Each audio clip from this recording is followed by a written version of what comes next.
آگ سے 70 درجہ زیادہ، دنیا کی آگ سے 70 درجہ زیادہ تیز ترار جہنم کی آگ ہے۔ اللہ اکبر! اور وہ انسانوں کے چہروں پہ برسائی جائے گی۔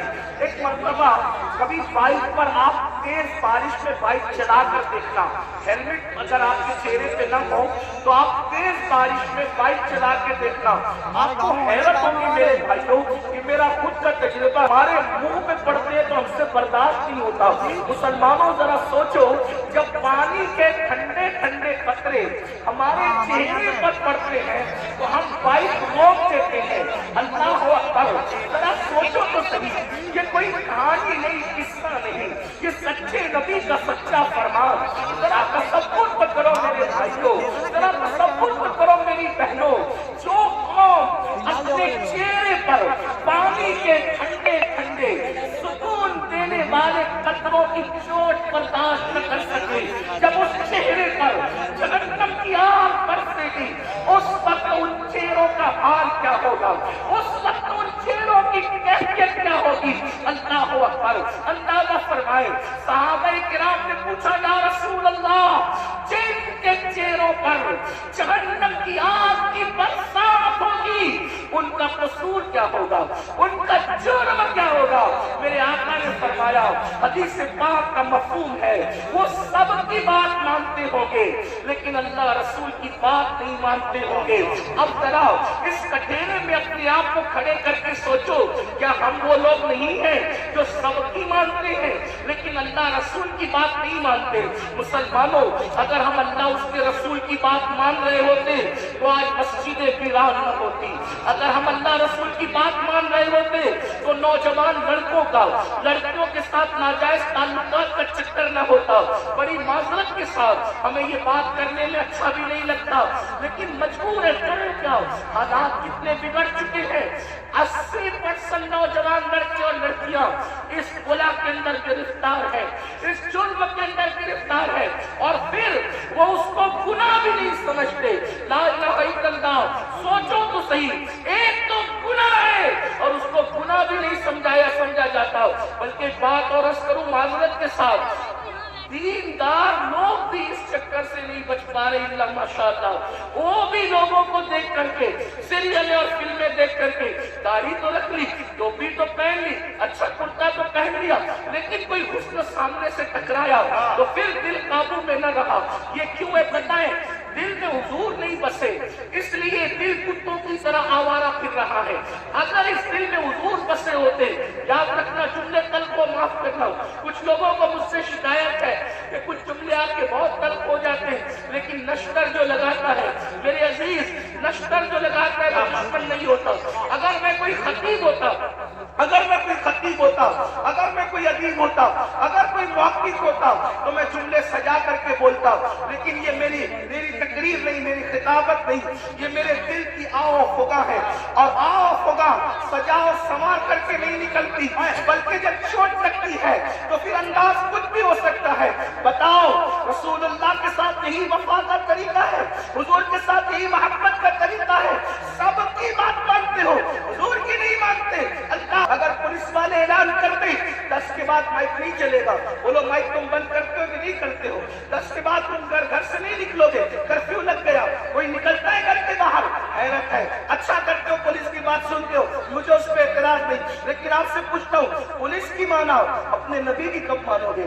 ڈاکٹر کی مانا اپنے نبی کی کب مانو گے؟ اگر تمہارا نام پولیس کی ڈائری میں لکھ دیا گیا جیل جانے کا خطرہ ہے تو تمہاری نیندیں اڑ جاتی ہے، اور رسول اللہ نے فرمایا جس نے جان بوجھ کر ایک وقت کی نماز چھوڑ دی اس کا نام جہنم کے دروازے پہ لکھ دیا جاتا ہے۔ پولیس کے رجسٹر میں نام آئے تو تمہاری نیند اڑ جاتی ہے، جبکہ کوئی بھاری بھرکم آدمی لے جاؤ تو نام کٹ سکتا ہے، رشوت دے دو تو نام کٹ سکتا ہے، دباؤ لاؤ تو نام کٹ سکتا ہے، لیکن اللہ اکبر، جہنم کے دروازے پہ لکھا ہوا نام کوئی کارپوریٹر کٹوا سکتا ہے، کوئی عالم کٹوا سکتا ہے، کوئی رشوت کٹوا سکتی ہے۔ کون سے مسلمان ہو، تمہیں تو نیند بھی نہیں آنی چاہیے کہ ہمارا کیا ہوگا، ہمارا حشر کیا ہوگا، کہ ہمارا نام روزانہ ایک دن میں 5 مرتبہ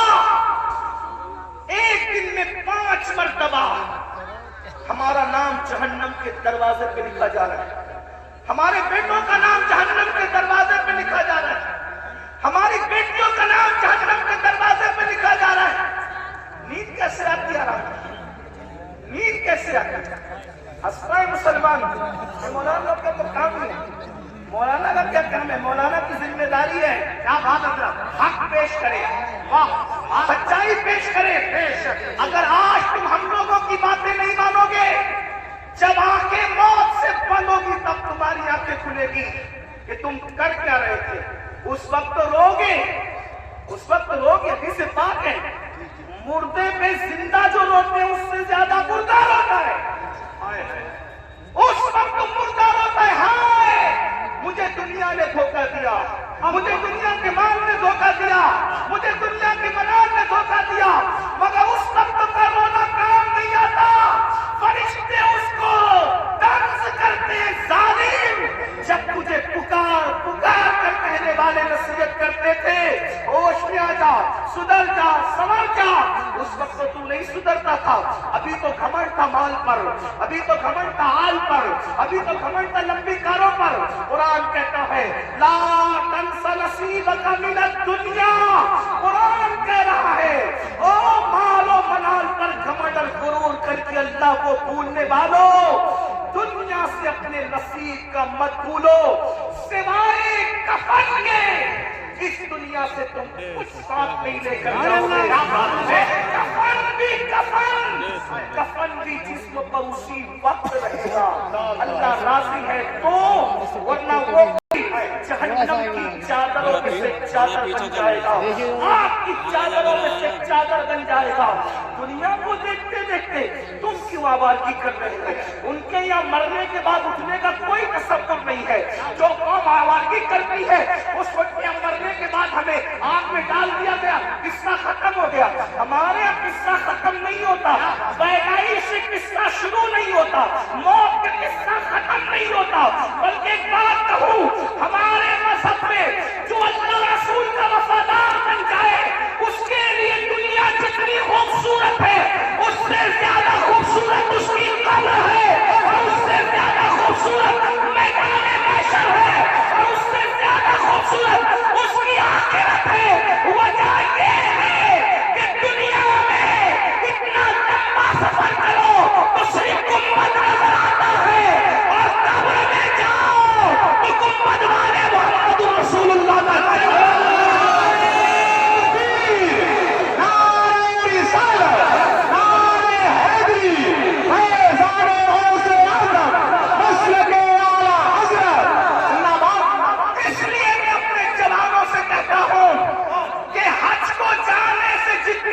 ہوتی ہے اس سے زیادہ خوشی مر جانے میں ہونا چاہیے کہ حج کو جانے پہ کعبہ نظر آتا ہے، مر جانے پہ کعبے کا کعبہ نظر آتا ہے۔ میرے امام کہتے ہیں قبر میں لہرائیں گے تا حشر چشم نور کے جلوہ فرما ہوگی جب بلند رسول اللہ۔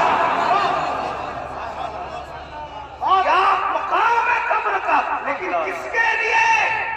وفاداروں کے لیے، زانیوں کے لیے نہیں، سود کے دھندے کرنے والوں کے لیے نہیں، عورتوں پر پاپ کی نظر ڈالنے والوں کے لیے نہیں، نرم نرم گدوں پہ لیٹ کر کے زنا کی فلمیں دیکھنے والوں کے لیے نہیں، اپنے مال کو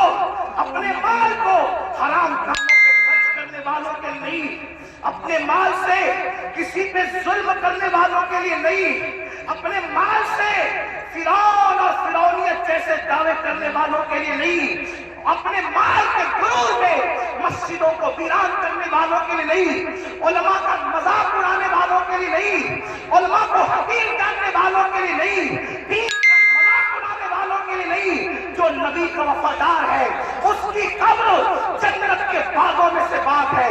حضور آئیں گے اور قبر جگمگائیں گے، سوچو تو صحیح، اللہ اکبر، حضور کہاں آئیں گے نہیں آئیں گے کوئی گارنٹی نہیں ہے، لیکن وفادار کی قبر جگمگانے کے لیے ضرور تشریف لائیں گے۔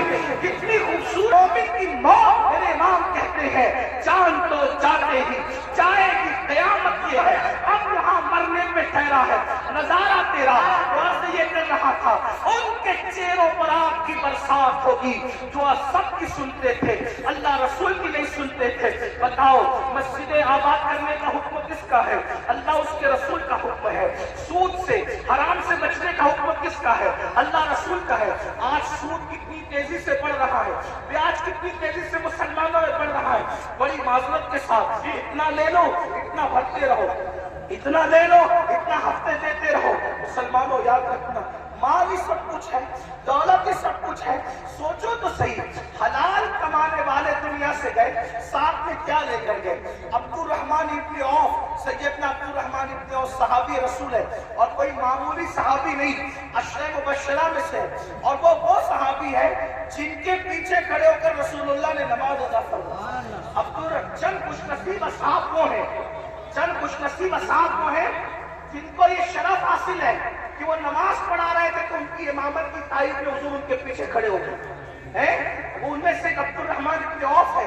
سوچو تو صحیح، غور تو کریں، ایسے صحابی بہت مالدار، ان کے گھر کا سونا ہاوڑے سے کھود کر تقسیم کیا گیا، اتنے مالدار تھے عبد الرحمن ابن عوف۔ حلال کمایا نا، عبد الرحمن ابن عوف کیا لے گئے؟ حلال کما کر بھی کیا لے گئے؟ سوچو، اتنے بڑے صحابی حلال کما کے کیا لے گئے؟ لے گئے کوئی دنیا کا مال؟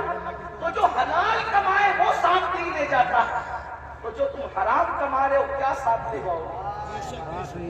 اور سوچتے ہو کہ حرام سے اپنے بچوں کو جو پال رہے ہو، یہ حرام کھانے والے تمہارے بچے جن کا گوشت تو حرام سے بن رہا ہے، خون حرام سے بن رہا ہے، یہ تمہارے وفادار رہیں گے؟ بتاؤ، اولاد غدار کیوں ہوتی ہے؟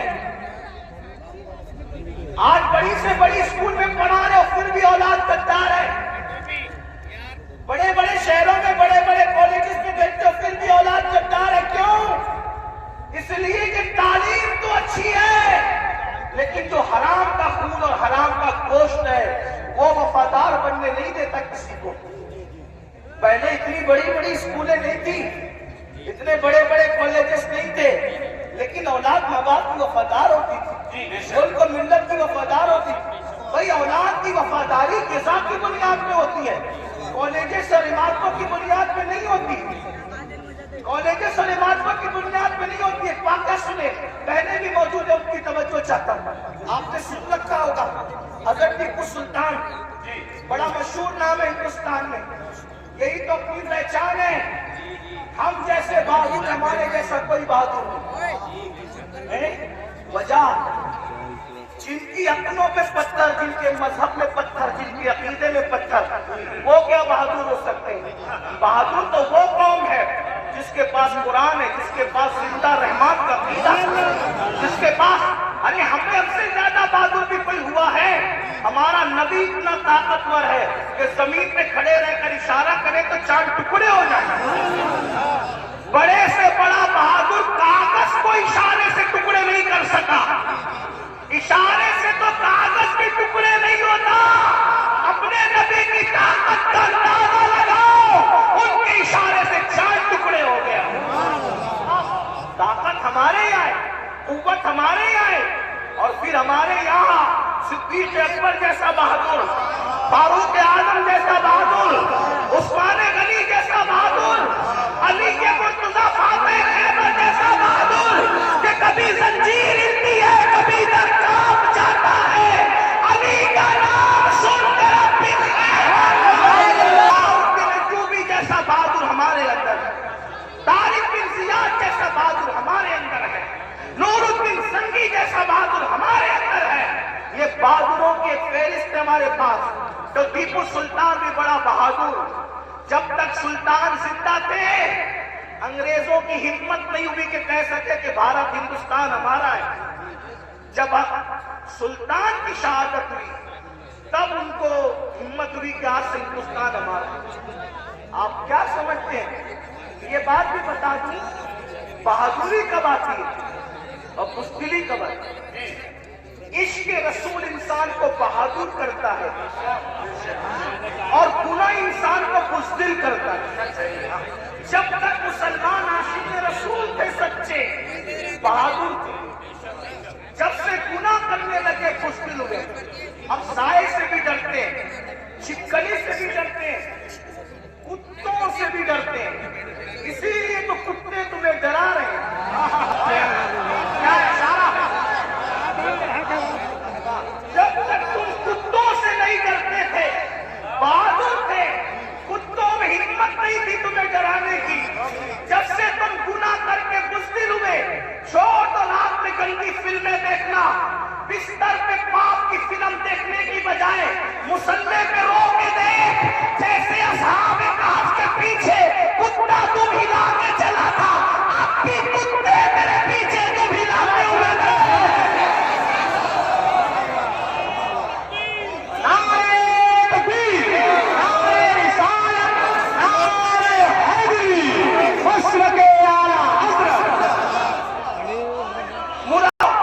یعنی اگر تو گناہ چھوڑ دے کتے تجھ پہ بھونکیں گے.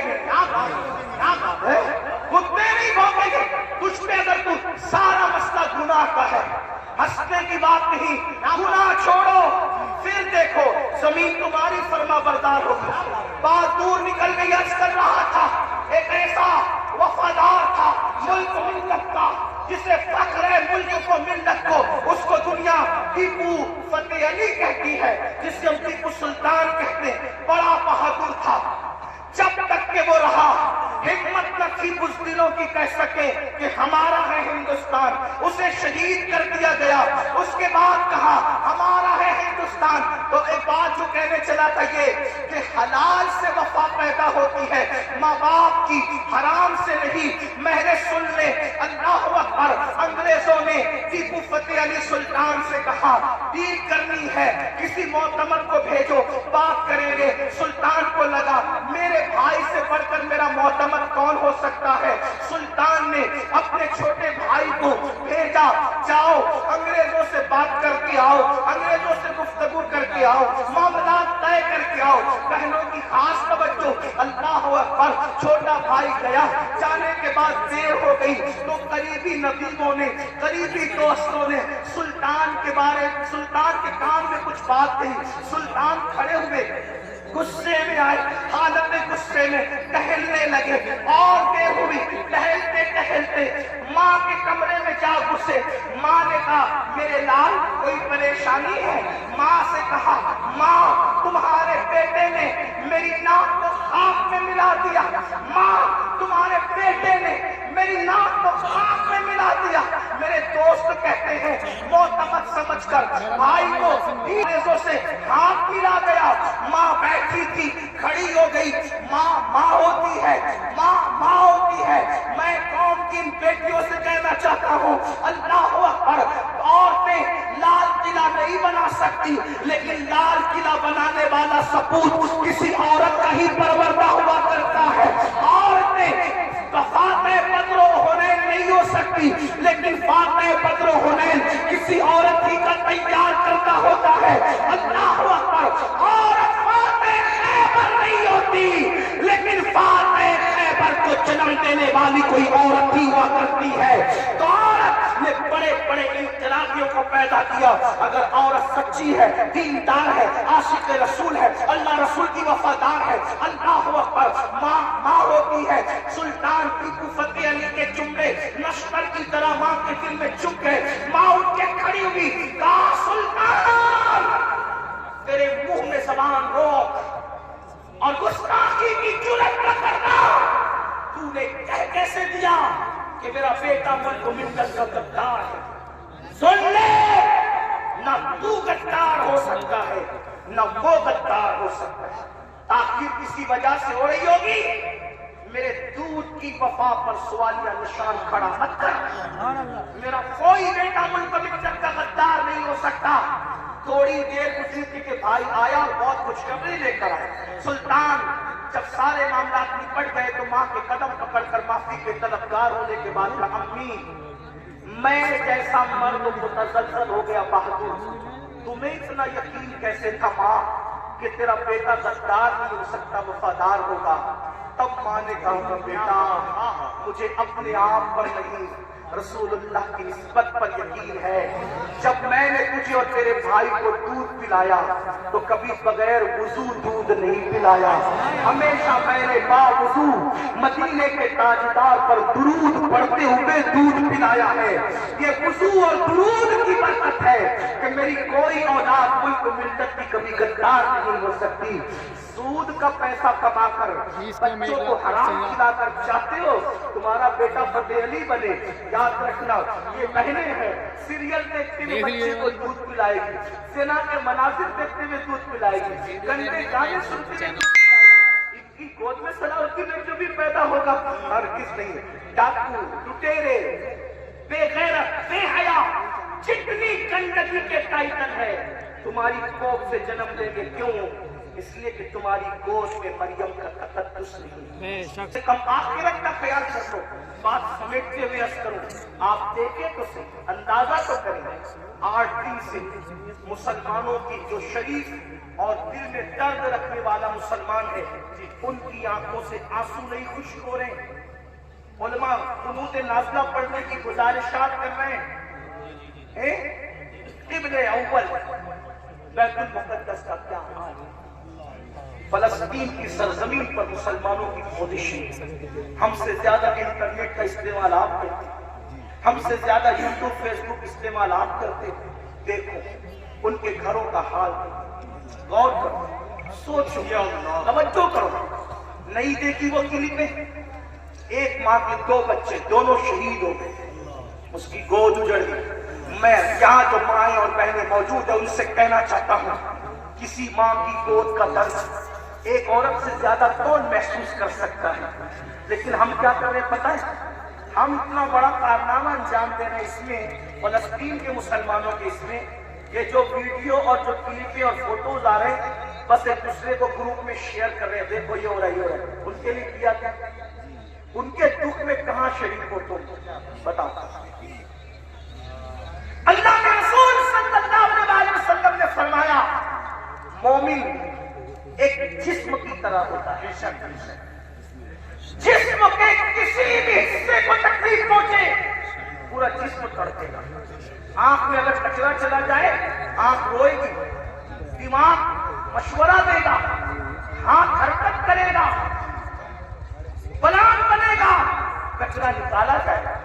وہ یہ کہے گا کہ نہیں، ہاتھ یہ نہیں کہے گا کہ مجھے تکلیف نہیں ہے میں کچھ نہیں کروں گا، دماغ کہے گا کہ مجھے کوئی پرابلم نہیں میں کچھ نہیں کروں گا، مجھے کیا، میں قید نہیں۔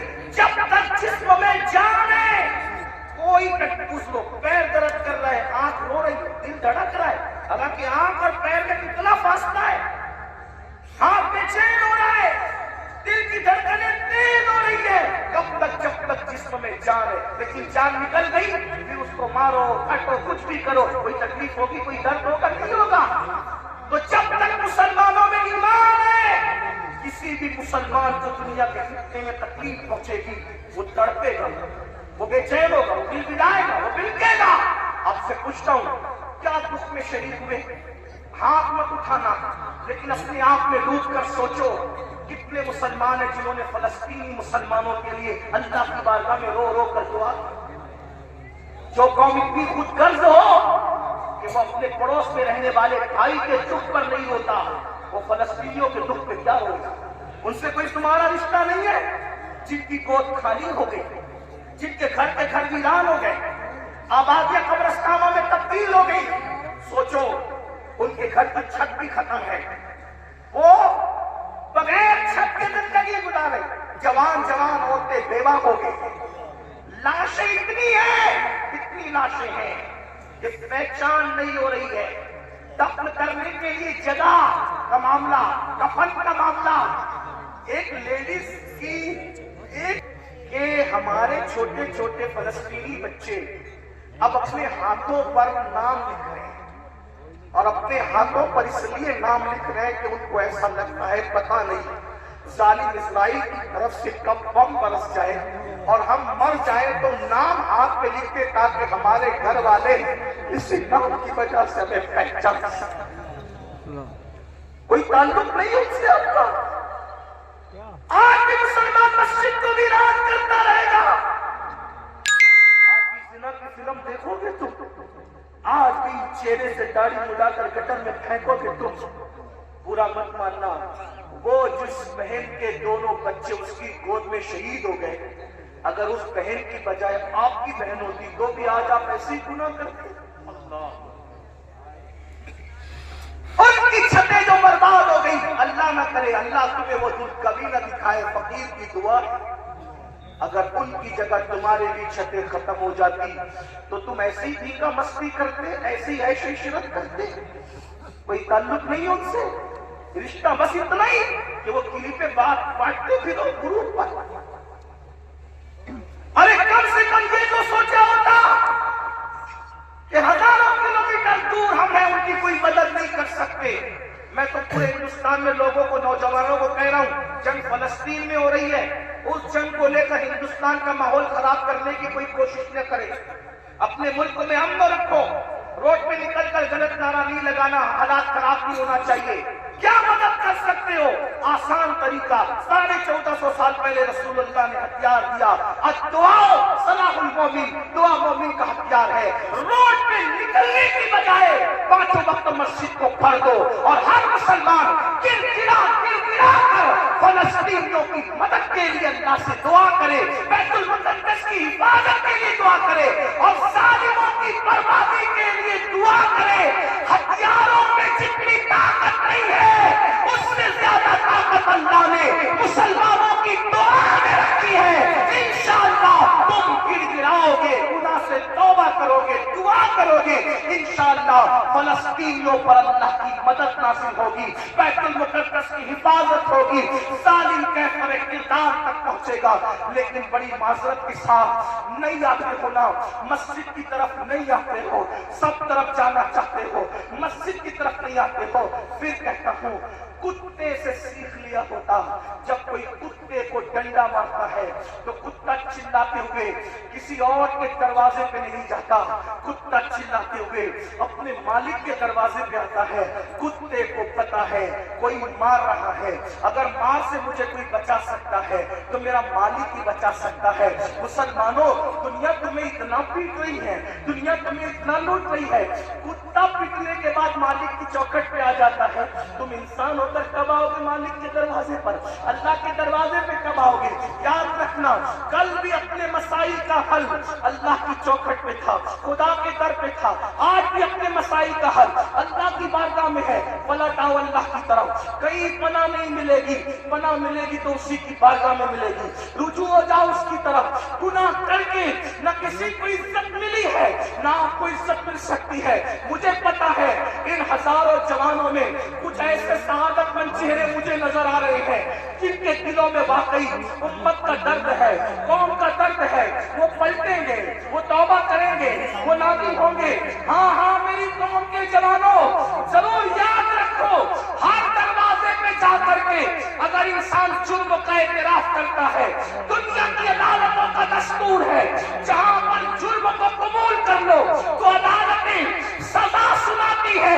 ایک میرے اللہ کی عدالت ہے، وہاں جرم قبول کر لو تو سزا نہیں سنائی جاتی بلکہ معاف کر دیا جاتا ہے.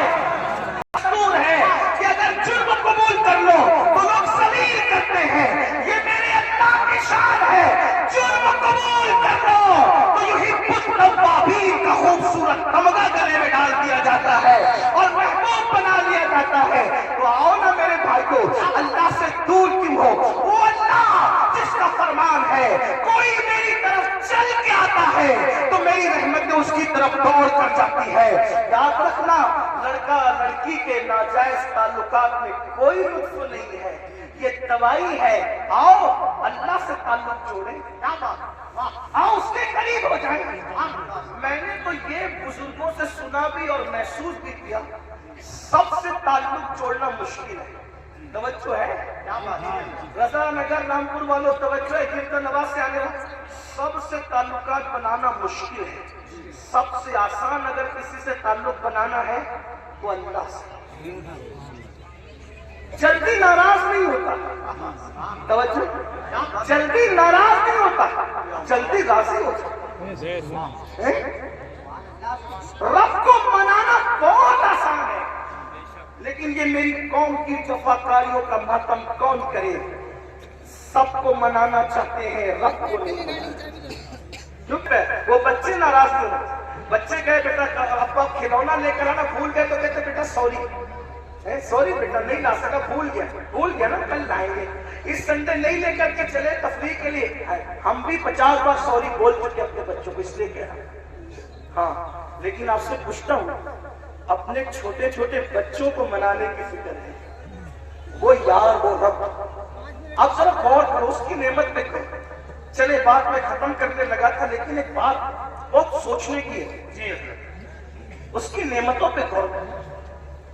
اللہ تعالیٰ پیدا ہونے سے لے کے مرے دم تک ہمیں آکسیجن دیتا ہے. اپنے گھر پہ کیا دلاتا ہے؟ کیا اسے گھر بھیجا اللہ پاک نے؟ کوئی بل بھیجا؟ کچھ مانگا اللہ نے؟ اگر 8 گھنٹے ڈاکٹر آکسیجن لگائے نا تو اتنا لمبا بل آتا ہے کہ انسان سوچنے لگتا ہے کہ میں کہاں چلا گیا. یہی ہے نا جی. ڈاکٹر نے 8 گھنٹے کی آکسیجن بھی تو ہزاروں وصول کر لیا ہے نا. ہے نا. اللہ تعالیٰ نے پوری زندگی آکسیجن ہمیں فری میں. کچھ مانگا؟ بولو کچھ مانگا اللہ نے؟ مجھے بتاؤ کسی کچھ مانگا اللہ نے؟ کچھ نہیں. یہ زمین اللہ نے دی ہے چلنے، آسمان کا سائبان. میرے بھائی جب سوتے ہو نا تو یہ کیڑے مکوڑے ہمارے ناک اور کان میں نہیں جاتے. 99% لوگوں کے کان میں کیڑے مکوڑے، حالانکہ کیڑے کی فطرت ہے کہ جب سوراخ دیکھے گا تو اس میں گھس جائے گا. کیوں نہیں جاتے پتہ ہے؟ 60 فرشتے ہر انسان پر اللہ نے حفاظت کے لیے مقرر کر دیے. ناک اور کان میں کیڑے بھی نہ جائیں میرا اللہ بچاتا ہے. سوچو تو صحیح، غور کرو. گھر سے نکلتے ہو نا اللہ کا نام لے کر تو فرشتے حفاظت کے لیے مقرر کرتا ہے جب تک گھر پر لوٹ نہیں جاتے. ماں کے سینے میں دودھ کس نے پیدا کیا؟ پیدا ہونے سے پہلے اللہ نے. اور سینے میں دودھ پیدا کرنے کے بعد ماں کے دل میں ممتا بھی پیدا کی کہ اس کو پلا. اگر اللہ نفرت پیدا کرتا تو درجنوں عورتیں ایسی ہیں جو اپنے بچوں کو چھوڑ کے ہاسپٹل میں بھاگ گئی. اگر ہماری ماں بھی چھوڑ کے بھاگ گئی ہوتی تھی عزت کے ساتھ ایسے بیٹھتے یہاں تو اس ماں کے دل میں کس نے پیار دیا؟ خود سردی میں ہمارے پیشاب پہ سوتی رہی اور ہمیں گرم بستر پہ سلایا. کس نے پیار دیا اس کے دل میں؟ اللہ نے. کھڑے ہونے کی طاقت کس نے دی؟ جاؤ لنگڑوں سے پوچھو پیر کی قیمت کیا ہوتی ہے. جاؤ پوچھو. جتنی بے وفائی کرنا ہے میرے اللہ کے ساتھ کر لو، ایک دن اللہ کی عدالت ہے. اندھوں سے پوچھو آپ کی قیمت کیا ہوتی ہے. اگر اللہ آنکھ چھین لے اربوں خربوں روپے بھی دے کر کے تم اخیارے نہیں ہو سکتے. اسی کی تین بھی آنکھوں سے اسی کی نافرمانی اس کے نبی کے دل کو سوچو تو صحیح.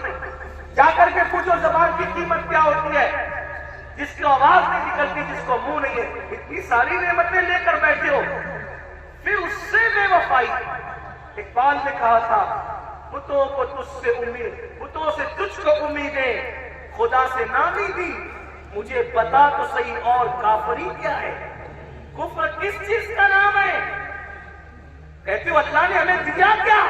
میں نے کہا لگا قیمت آنکھ کی، لگا قیمت کان کی، لگا قیمت زبان کی، لگا قیمت کڈنیوں کی، لگا قیمت خون کی. ارے جن کو ڈائلیسس کیا جاتا ہے ان کو کتنے روپے ہر مہینے خرچ کرنے ہوتے ہیں. میرا اللہ روزانہ تازہ خون پیدا کرتا ہے. کچھ مانگتا ہے اس کے بدلے؟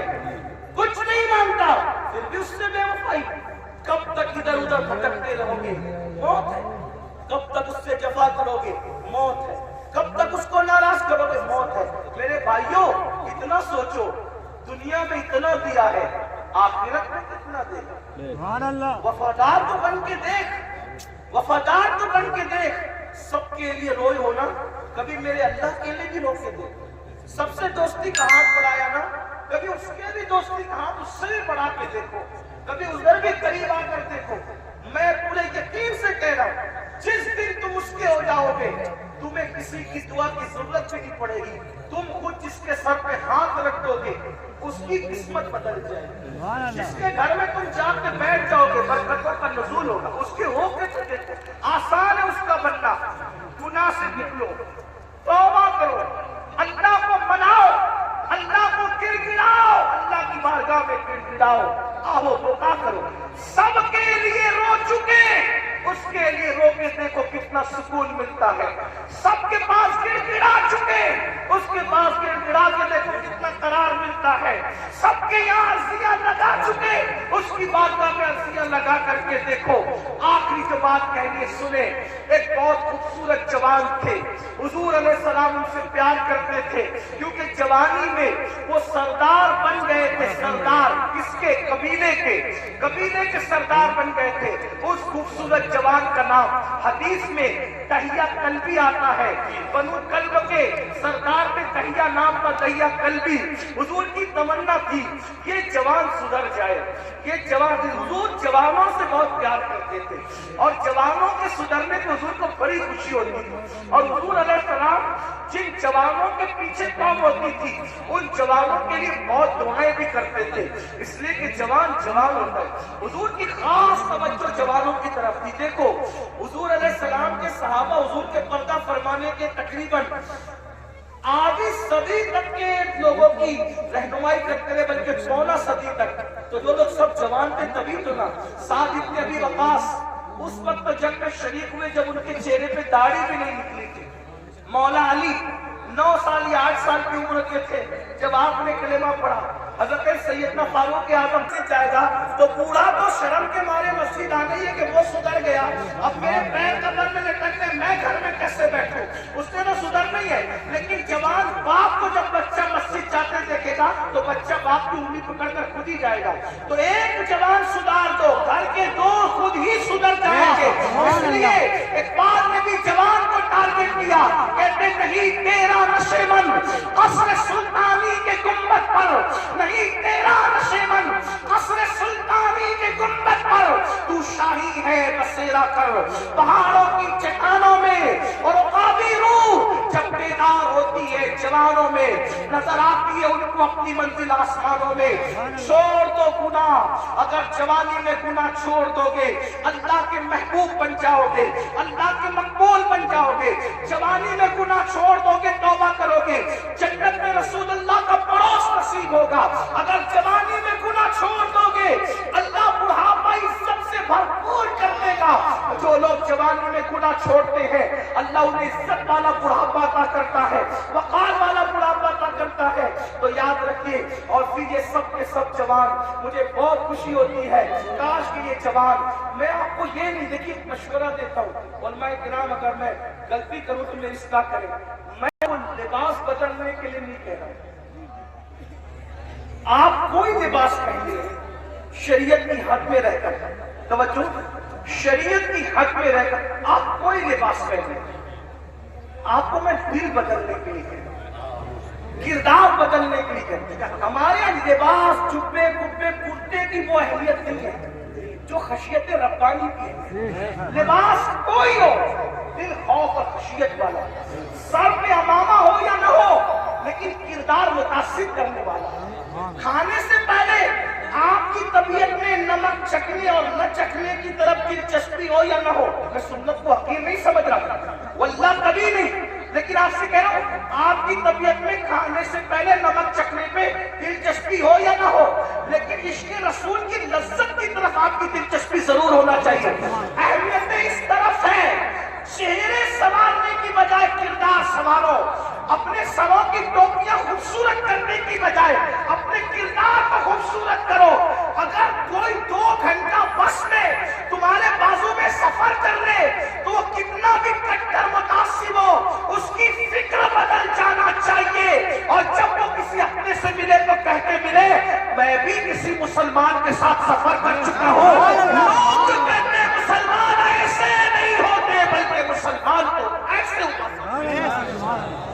ایک بات مجھے یہاں یاد آئی، بات آگے بڑھانے سے پہلے ایک بات. ایک بس میں ایک مسلمان سفر کر رہا ہے تو جو کنڈکٹر ہوتا ہے تو اس نے جان بوجھ کر ٹکٹ لینے والے مسلمان کو کچھ پیسے زیادہ دیے، جان بوجھ کر. توجہ کرنا، لوگ ہمیں اب لوگ ہماری کتابوں کی اسٹڈی نہیں کر رہے، لوگ ہم سے اس کام سیکھنا چاہتے سمجھنا چاہتے. اگر آپ اس نیت سے سدھر کے رہو، آپ اس نیت سے سدھر کے رہو کہ کم از کم میری وجہ سے کوئی اسلام سے بدزن نہیں ہونا چاہیے، یہ سوچ کے سدھر جاؤ میرے بھائی. اور اگر آپ کی وجہ سے کوئی اسلام سے بدزن ہوگا یہ وہ نقصان ہے کہ قیامت تک اس نقصان کا خمیازہ بھگتنا پڑے گا. اس لیے کردار کے دھنی بنو. تو کچھ پیسے زیادہ بس کے کنڈکٹر نے اس کو مسلمان کو دے دی. اور اس کے بعد اس نے تجاول آسمانہ سے کام لیا، یعنی کہ اس نے جان کر انجانا ہو گیا۔ مسلمان نے پیسے گنے اور گننے کے بعد اس نے اس کو بلا کر کہا کہ کنڈکٹر صاحب یہ پیسے آپ نے مجھے کچھ زیادہ دے دیے، یہ واپس لے لو۔ اس نے کہا نہیں میں نے زیادہ نہیں دیے، وہ ایسے ہی ہے۔ کہا نہیں میں نے گنا یہ زیادہ، آپ لے لیں اس کو، آپ لے لیں۔ کہا آخر میں نے نہیں دی تو کیوں لوں؟ تو کہا یہ آپ کو لینے پڑیں گے کیونکہ میرا مذہب میں اس کی اجازت نہیں ہے۔ تب کنڈکٹر نے کہا دنیا جھوٹ بولتی ہے، تم سچے ہو۔ لوگ کہتے ہیں مسلمان ایسے ہوتے ہیں، مسلمان واقعی ایسے ہیں۔ میرے بھائیوں ایک دور تھا، دنیا کے کوئی بھی مذہب کا آدمی اگر سفر کرنا چاہتا تھا اور اپنی بیٹی کو اور اپنی بیوی کو اکیلے چھوڑ کے جانا چاہتا تھا تو وہ مسلمان ڈھونڈتا تھا کہ مسلمان کے پاس چھوڑ کے جاؤں گا کیونکہ یہ مسلمان ہے، یہ کسی کی عورت پر ہاتھ نہیں ڈال سکتا۔ یہ اپنی پہچان تھی، اپنی امانت مسلمان۔ آپ دیکھیں تاریخ ہے نا، مکے والے حضور پہ پتھر نہیں مارتے تھے، اور جب امانت رکھنے کی بات آتی تو ابو جہل اور ابو لہب کے پاس نہیں رکھتے تھے۔ معلوم ہے کہ یہ ڈاکو لوگ ہیں، پتھر جس کو مار رہے ہیں اسی کے پاس اپنی امانت رکھنے کے لیے آ رہے ہیں، کیونکہ جانتے ہیں کہ یہ محمد الرسول اللہ صادق بھی ہے، امین بھی ہے، یہاں سے ہماری امانت میں خیانت نہیں ہو سکتی۔ اور حضور نے کیا تاریخی طور پر دنیا کے سامنے ثابت کیا، ہجرت کے لیے جا رہے ہیں تو امانتیں لے کے نہیں جا رہے ہیں، اپنے بھائی کی جان کو خطرے کی جگہ پہ سلا کر کے کہتے ہیں علی سو جانا، صبح اٹھ کر کے سب کی امانتوں کو لوٹانا، پھر آ کر کے ہم سے ملاقات کرنا۔ دیکھ رہے ہیں آپ، یہ ہوتا ہے کردار، یہ ہوتا ہے کہ اسی لیے بدر میں جو کافر آئے تھے مکے کے گنڈے، وہ حضور سے آنکھیں نہیں ملا سکے۔ کیوں؟ کیونکہ حضور ان کی امانتیں لے کر نہیں بلکہ امانتیں ادا کر کے بتایا کہ دشمن جان کا دشمن بھی ہو اس کی امانت میں بھی خیانت مت کرو۔ اور آج تو مسلمان کا حال یہ، لوگ مسجد مدرسے کی رقم آگے چھوڑ کرتے ہیں، یہ حالات سب ایسے نہیں ہوتے۔ لوگ جو ہے وہ ابھی سننے میں آتا ہے حج کا پیسہ لے کے بھاگ گئے، عمرہ کا پیسہ لے۔ مسلمانوں کچھ تو خیال کرو، حج عمرہ کا پیسہ لوگ جو روپیہ دو روپیہ جوڑ کر کے غریب لوگ کیسے جوڑتے ہیں، لوگ لے کر کے بھاگ جاتے ہیں۔ سوچو تو صحیح نا، انداز تو کریں کتنا گرے گا انسان، کوئی حد ہے گرنے کی۔ ایک وقت تو وہ تھا اور ایک وقت یہ ہے۔ لوگ امانتیں ہمارے پاس رکھتے تھے، بیویاں بچے ہمارے پاس چھوڑ جاتے تھے، یہ خیانت نہیں کریں گے۔ اور آج مسلمانوں کے محلوں میں لوگ گھر نہیں لیتے، یہ حال ہے۔ تو چلے بات کو میں سمیٹ رہا تھا، کیا عرض کر رہا تھا کہ حضور کی تمنا تھی کہ دہیا قلبی مسلمان ہو جائے، کیونکہ دہیا قبیلے کے سردار۔ حضور نے دعا بھی کی اللہ تعالیٰ دہیا کو ایمان کی دولت۔ دہیا آئے تھے بڑے خوبصورت، دہیا قلبی جب آئے تو حضور نے ان کی تعریف قلبی کے لیے چادر بچھا۔ دہیا نے چادر اٹھائی، عرض کی آقا میں اس چادر پہ بیٹھنے کے قابل نہیں ہوں، اور پھر عرض کی آقا میں تو کلمہ پڑھنے آیا ہوں، غلاموں میں شامل ہونے آیا ہوں۔ حضور خوش ہو گئے، فرمایا کلمہ پڑھ لو۔ کا نہیں، حضور نے قرض کرنا ہے کہ میں نے اپنے قبیلے کی 500 لڑکیوں کو اپنے ہاتھوں سے دفن کیا زندہ، تو جو 500 لڑکیوں کا قاتل ہو وہ کلمہ پڑھے گا تو کیا اس کے گناہ معاف ہو جائیں گے؟ اس کے گناہ معاف ہو جائیں گے؟ حضور نے سر جھکا لیا۔ جبریل آئے، یا رسول اللہ، اللہ سلام فرما کر کہتا ہے بولو اس کو کہ پہلے ایک مرتبہ لا الہ الا اللہ محمد رسول اللہ۔ صرف 500 لڑکیوں کا قتل ہی نہیں، اور بھی کچھ کیا ہے تو سب معاف ہو جائے گا۔ حضور نے بات پڑھ لا الہ الا اللہ، جو کلمہ پڑھتا ہے لا الہ الا اللہ، اللہ کلمہ پڑھنے سے پہلے کے سارے جرائم معاف کر دیتا ہے۔ دہیا نے کلمہ پڑھا، حضور رونے لگے۔ صحابہ نے پوچھا حضور خوشی کا مقام ہے کیوں روتے؟ آقا فرماتے کافر کلمہ پڑھے تو سب مٹ جائے، اگر مومن یہ کلمہ پڑھے تو خدا اسے کیا مقام عطا فرمائے گا۔ تو اللہ کے بندوں توبہ کرو، اللہ کی طرف آؤ۔ اللہ پاک سے دعا ہے اللہ سب سے پہلے مجھے آپ کو عمل کی توفیق دے، جہنم سے خود بچو، جہنم سے بچانے کی کوشش کرو۔ گفتگو کے درمیان کوئی غلطی ہو تو اللہ تعالیٰ معاف کرے۔ استغفر اللہ ربی من کل ذنب و اتوب الیہ۔